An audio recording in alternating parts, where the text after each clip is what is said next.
স্থায়ী কমিটির সদস্য জনাব সালাউদ্দিন আহমদ সাহেব বলেছেন, আমরা সবাই রাষ্ট্রের কাছ থেকে দাবি দাওয়া পেশ করি, খুব স্বাভাবিক, কিন্তু রাষ্ট্রকে আমাদের দেওয়ার চেষ্টা করা দরকার।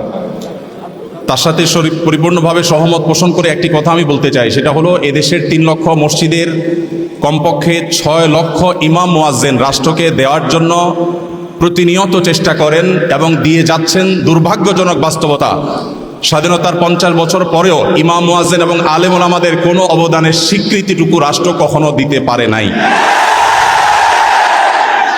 আজও বাংলাদেশের চেহারাকে যদি পরিবর্তন করে দিতে হয়, আজও বাংলাদেশকে যদি স্বনির্ভর করতে হয়, আজও বাংলাদেশের পরিবেশ সচেতনতা সৃষ্টি করে যদি সাফল্য অর্জন করতে হয়, পরিবেশ বিপর্যয় যদি রোধ করতে হয়, যে কোনো দুর্যোগ মোকাবেলা যদি সফলভাবে করতে হয়, দেশের শুধু মসজিদগুলোকে ইমাম মুয়াজ্জিনদেরকে যদি রাষ্ট্র অন করে, ইমাম মুয়াজ্জিনদেরকে যদি সে সুযোগ দেয়, তাদেরকে যদি অন্তত কাজ করবার পরিবেশটা করে দেয়, আমার বিশ্বাস বাংলাদেশের চেহারা পরিবর্তন করতে আর কোনো কিছুর তেমন বেশি প্রয়োজন হবে না।